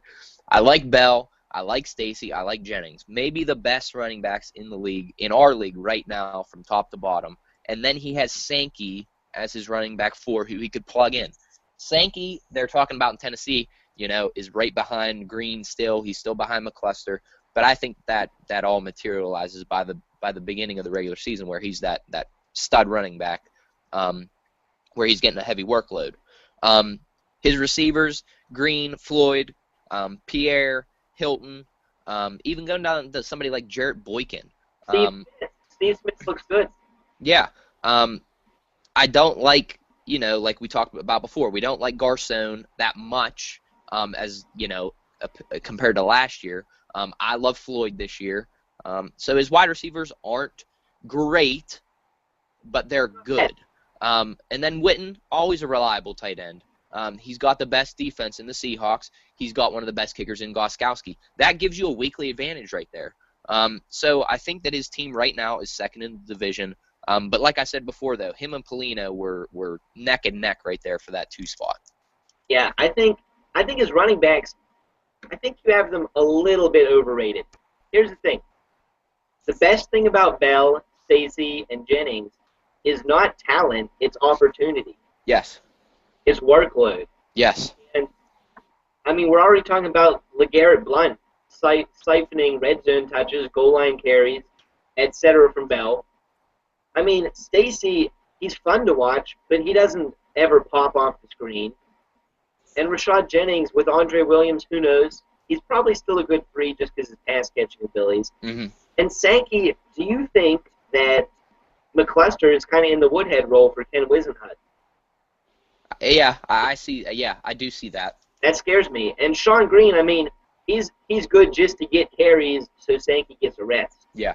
Now, Sankey is probably a good 4, but I'm not saying he is. I'm getting lower on him as the preseason goes. You're right, he's probably going to win the job. Yeah. But I'm kind of more sold on that being a committee than I was at the draft. I wanted Sankey, but I agree with you there. yeah. Andy Dalton's a guy I will probably never end up with. Like, his numbers are great, but how can you love him as your quarterback too when there's so many other quarterbacks out there that just look better? Yeah, you're right. Where he got Dalton, though, was awesome for him. He got extremely lucky. Great value. Great value. And I think, Manning and Dalton are going to definitely win him weeks. Dalton is going to win him weeks. He's going to go off for 30 points here and there, and it's going to win him weeks.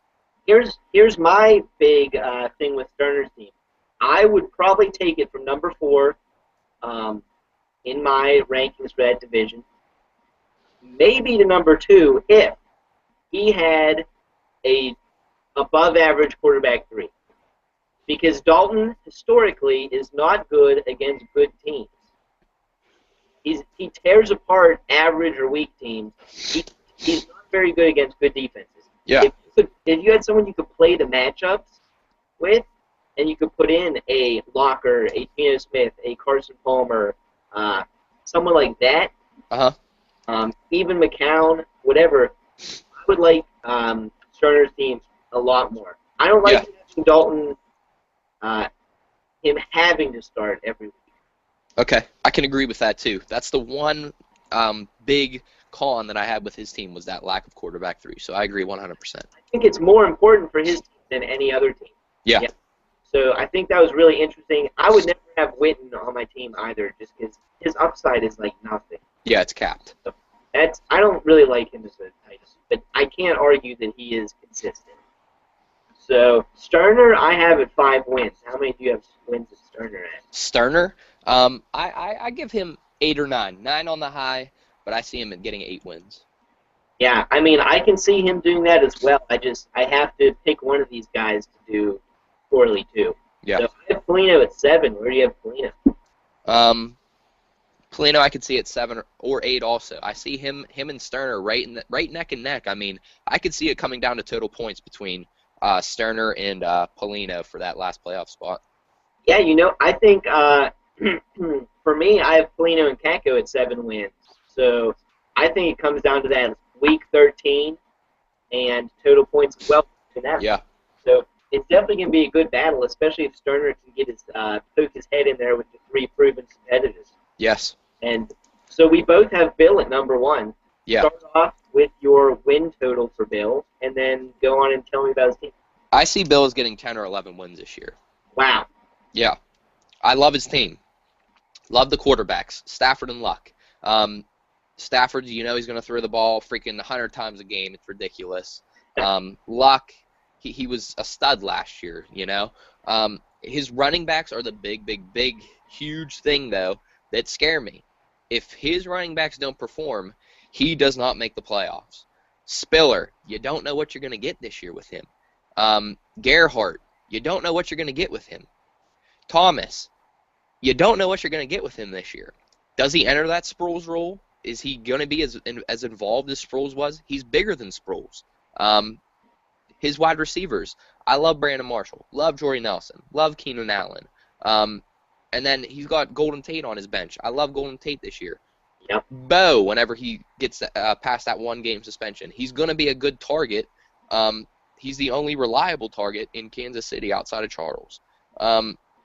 His tight end with Ertz, I don't know. Everybody loves Ertz this year, but it's only his second year still.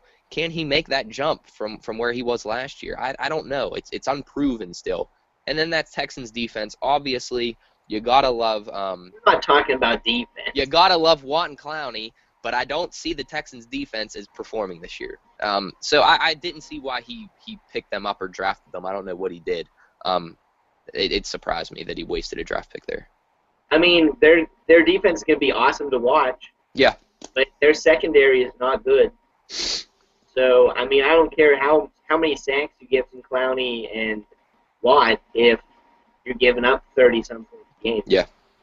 But maybe since their offense isn't going to score a lot of points, presumably, maybe the Texans don't give up a lot just because other teams don't have to.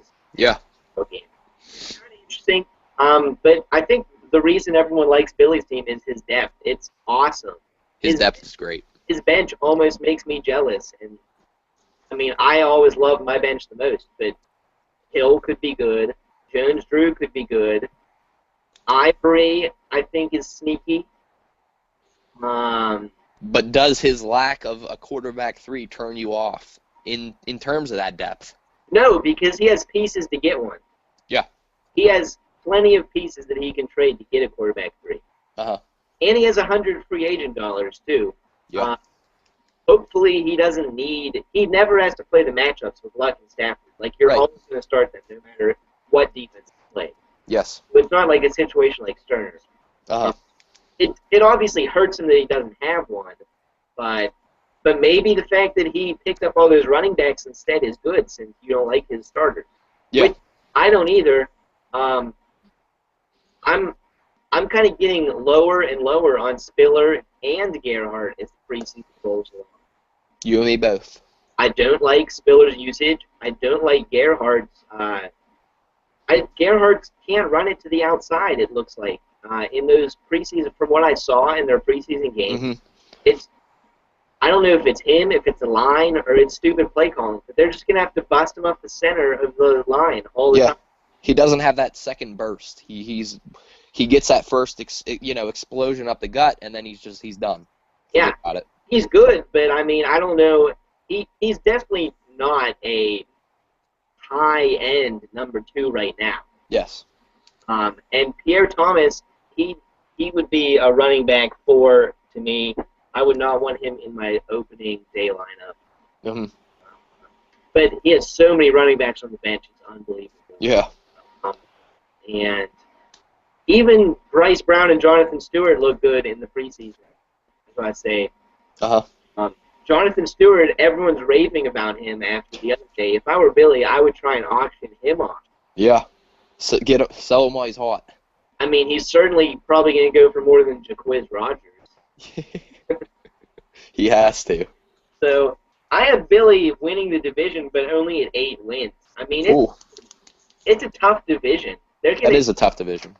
And you think they're going to steamroll our division, but I mean, they're going to be beating each other up too. I don't see anyone having a high win total. I think they'll all be. Yeah, I have 3 of them with a winning record anyway, and Sterner definitely could vault himself in too. Yeah. So, I mean, last year I think Kako had 10, right? That was the most. Did he have 10? Yeah, I think he's only the third or fourth double-digit win season. Yeah, we haven't had many. Out of our 6, so it's tough to do. Love Billy's team. I love Billy's team, but he still has issues to address. Yeah, he's got work to do. I mean, running back could turn into a giant black hole for Billy. Yeah. He has a lot of options, but he could probably use like a lot more options too. Like Right. his bench could be running backs, and I would still not feel super excited. All right. Well, we probably don't want trivia to be interrupted, right? Let me go look outside to see if anybody's here yet, actually. Thanks. Oh, he's even taking the camera with him. This is great. A live looking at the life of Mike Basham. A day in the life. The football. All right, nobody's here yet, so we can get it on. Let's do the hot seat. All right. Are you want me to ask you first? Sure. Okay. So the premise here, guys, during the regular season, we want to have like some games, some trivia, some people on, and that's going to be the last 10, 15 minutes of the show. We always want to do some kind of competition on the talk show for fun. But since we don't have a third person, I can't do a trivia challenge between Badgem and them. We can't do too much. So we each prepared 10 questions, kind of either or style. One of the 2 options has to be the right answer. And it's like a prediction game. So we're going to put each other on the hot seat. These are 10 rapid-fire questions. And at the end of the season, whoever has the most right is going to win $1. We're putting this one on the bet board. So we'll see. We both prepared some questions. I think I got 10 interesting ones that I don't know an easy answer to. So, yeah, follow along. If you want to submit your answers for fun, maybe I'll donate the $1 I win to whoever beats me. Maybe Badgem will do the same. But yeah, let's get started. Badgem, I want these answers within like a second or 2 of asking the question, okay? All right, I'll try. All right. Number 1. Last place in total points this season through 13 weeks. Is it going to be Jay, Sterner, or Jeff, or the other 7? Yes, Jay Sterner or Jeff. Jay, Sterner, or Jeff. Okay. Who will have a better season? First measuring by wins, next measuring by total points. If there's a tie. Catco or me? You. All right. 3. Sterner's quarterbacks. Will they be top 4 in quarterback points or no? No. Wow, with Manning and Dalton, I think no. Interesting. That was rough. Detroit Lions make the playoffs. Yes. That's one that I find very interesting too. I'm not sure. Yeah, it's a tough call. All right. Will the highest scoring running back this season be Peterson, Charles, McCoy, or anyone else? Anyone else? Bold. All right. Your team, over or under 8.5 wins? Over. Whoa. Bold. That is really bold. For a team that you ranked third in the power ranking. That's my pride talking. Nick Clark, will he have a winning or losing record? Losing. All right. Number 8, Eli Manning. Will he finish higher or lower than quarterback 17, which is where I drafted him? Higher. Higher? Everyone's abusing that pick, but when you put it in perspective, who knows? All right. Will the single-season total points record be broken this year? No. Because mine was so good, right? Yeah. It won't be beat. All right. Will we see a previous champion this season or a new champion? That means me, you, and Bill, or anyone else. Yes, previous. Previous champion. I like that. That gives me a good shot. All right, so that's your 10. And I'll get ready here for mine. You're ready to go. All right, you ready? Hold on. All right, do it. All right. My first question for you. Johnny Manziel, over or under 10.5 starts this season? Over.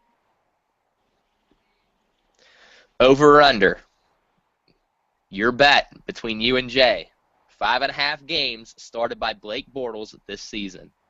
I think Bortles will start more than 5.5. I agree. You take that bet back. Yeah. 3. Do either of our rookies, so that's Jeff or Sterner, make the playoffs this season? No. Does Matvey finally crack the playoffs this season? Yes. Over or under 6.5 games started by Bernard Pierce this season? I think that's going to be tough to measure, but I think under. Over or under 11.5 games started by Gronk this season? Over. Ooh, I don't know about that one. You're hoping. I mean, I wouldn't have picked him if I thought he was going to start less than 11. You're hoping. Will Josh Gordon play a single game this NFL season? Yes. Will Brandon Cooks or Sammy Watkins finish higher in the wide receiver ranks this season? Oh, out of the two of them? Yeah, out of the two of them, which one will finish higher? Cooks. I agree. Question number 9. No one's there to throw to Watkins. Over or under 8.5 games played by Arian Foster? Oh, man, this is killing me. I'm going to have to go with over. And then finally, will the Pittsburgh Steelers make the playoffs this season? Yes. I like it. Really good, don't they? What's that? They look fucking really good. They do look good. I said it in the offseason. I said they're going to make the playoffs this season. All right. Those were tough. Yours were pretty tough. Yeah. Yours were pretty tough, too. I like this. I like doing this little game. I didn't like are they going to play more or less than? Because that's super difficult to predict. That is hard to predict. Like Pierce probably won't start over Rice when Rice comes back in name or on the depth chart, but he might get more carries. Well, we can make it if he gets more carries than Rice. We can do that. Well, then I would probably say over. Okay, then. We'll do over. All right. Okay. Foster was really tough. Yeah, that's a tough one right there. Yeah. So, yeah, I thought that was pretty interesting. Anything else you want to talk about? No, I have nothing in mind. We got our power rankings difference here. Okay. Yeah, we could talk about it. Mine versus yours. The biggest discrepancy, ours are actually pretty close together, I gotta say. Yeah. Um, but the biggest difference is I have Nick Clark at 8, kind of a he needs to prove it type of ranking, Yeah. and you have him at number 2. Would you take that back if you redid them? If I had to redo them, I might. I mean, I don't think he's the best team in our division. I just find Breeze and Rivers to be really, really tasty. We know how quarterbacks in our league can carry a team. I love Breeze. I love Rivers. I love Giovanni Bernard. He's going to get a heavy workload this year. Just the other night, he got the goal line work. So I think he finds the end zone more than people think. Chris Johnson, I'm high on him this year. I think that him going to the Jets gives him a little resurgence. He's not looking as fast as he was in Tennessee. Blah blah blah. But I'm just a CJ2K guy. I like the guy. And then Trent Richardson, if he can get back to form, I like it. But yeah, now that looking at his team, I don't like it as much. I definitely wouldn't have it at number 2. I mean, yeah, I don't know if you can put his quarterbacks. I mean, they're not better than some of the other. I mean, they might be better, but not decisively so. Yeah. Than some of the other pairs we've looked at already. Bernard, even if he's really good, is he in the top half of running back ones? Probably not. Like, is he a top 5 running back? No, I see him top 8. All right. Now, Chris Johnson, I mean, he has as many carries for a loss as he does for a gain. His whole thing is workload, like bunch of carries for small or no gain, and then he breaks one open. Yeah. I don't think he gets as much workload as he did last year with the Jets. I think Ivory's kind of almost 50-50 with them. Yeah. I don't know. I haven't been a Chris Johnson fan in a long time, but Nick Clark, that's like a staple of Nick Clark. Yeah, he always drafts Chris Johnson. And like Trent Richardson, I was hoping for good things. There were good reports, and he looks the same in the preseason. He looks exactly the same. Yeah. Whether it's him or the offensive line or both. I mean, probably more so him. It is the preseason. I don't want to overreact to it, but after last season, you got to expect to see something more. Yeah, I don't know. I'm nervous about it. It definitely doesn't scream number 2 power ranking team. Maybe around 6 if I had to change it. Right. And but then you're competing. It's his team versus my team. It's his team versus Sterner. Yeah. Pelino, Catco. I like Sterner's team above him. I like Pelino's team above him. Maybe not Catco. Yeah. So Nick's a really interesting squad this year. Like I said, if he spends the free agent bucks, makes some good moves to fix up running back. Yeah. Interesting squad. Yes. So I can see why we ranked him so differently, but I think realistically we have him in the middle of the 2. Yeah. And then the other interesting thing in your rankings versus mine is I like your team better than you like your team. Yeah. I have you at number 1, and you have you at number 3, behind where you ranked. I don't know. I feel like I'm normally just really, really cocky with my team. I like to talk a lot of smack and stuff. Yeah. This year I kind of wanted to go with a more modest approach.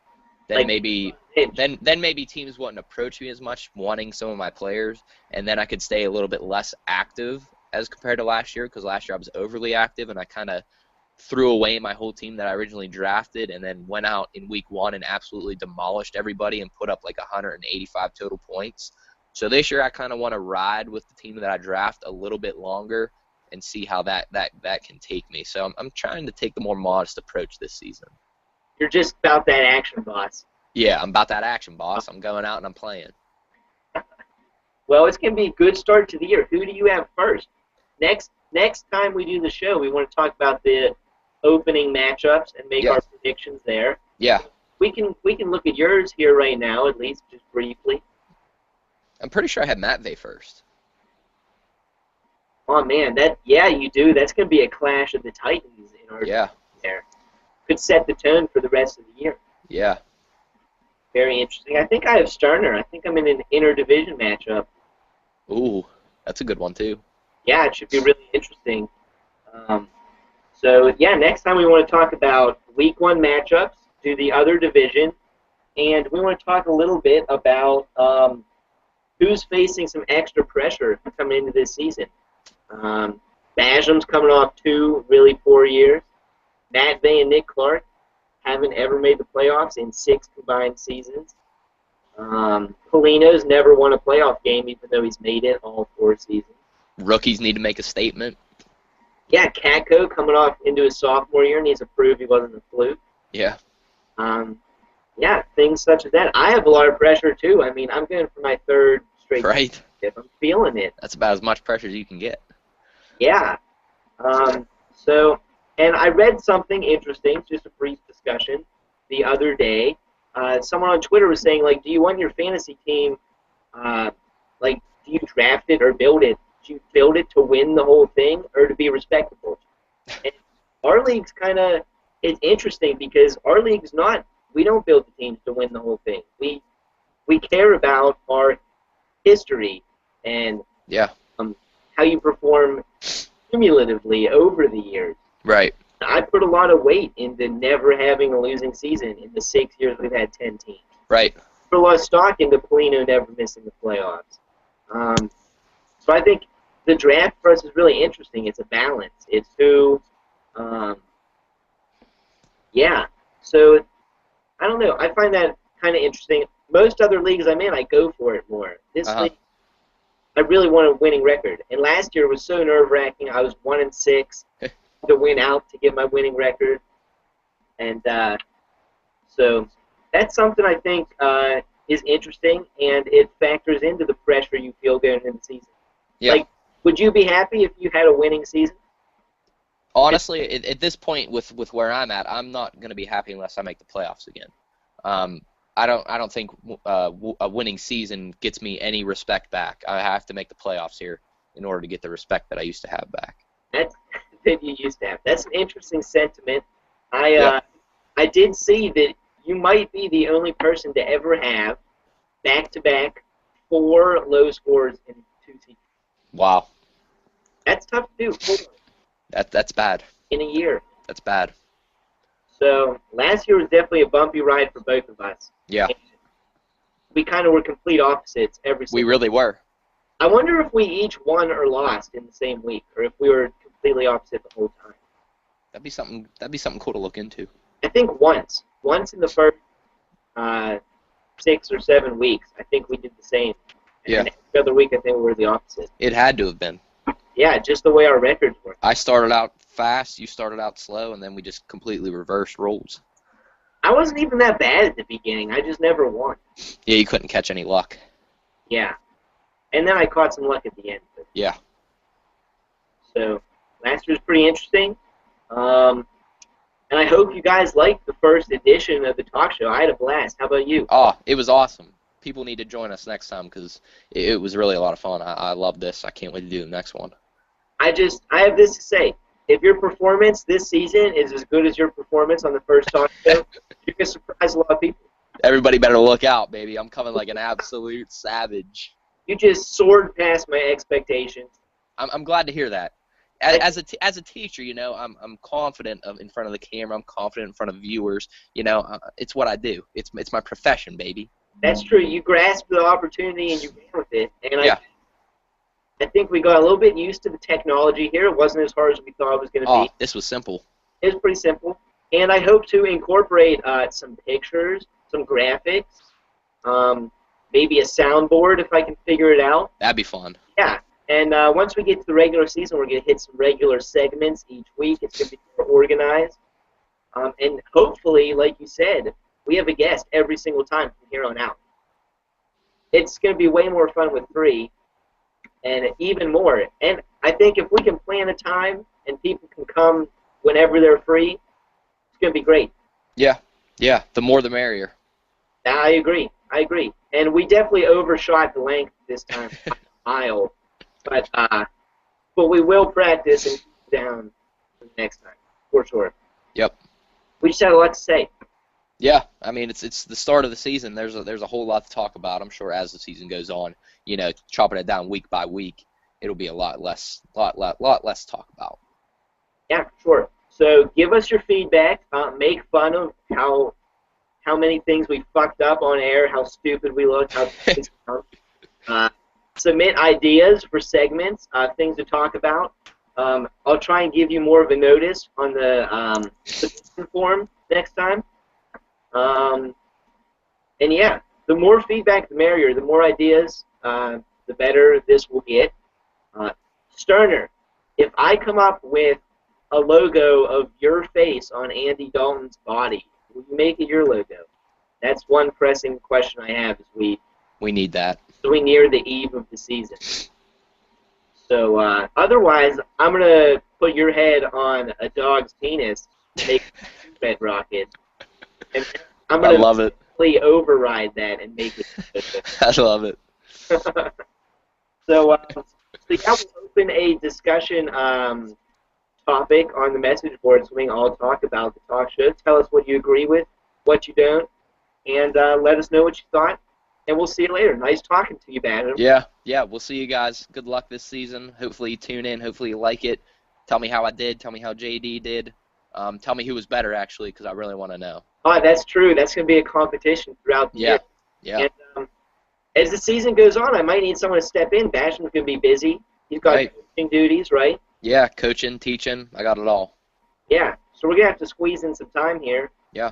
Or someone else will have to step it up. Because I'm not doing this by myself. I don't even know if it's possible to start with by myself. That'd be really lonely. You need another person's thoughts. I couldn't have done this without you, man. Yeah. Love you, brother. So, all right. It was good talking, and we'll see you guys on the message board. Take it easy, buddy. See ya. Later, guys.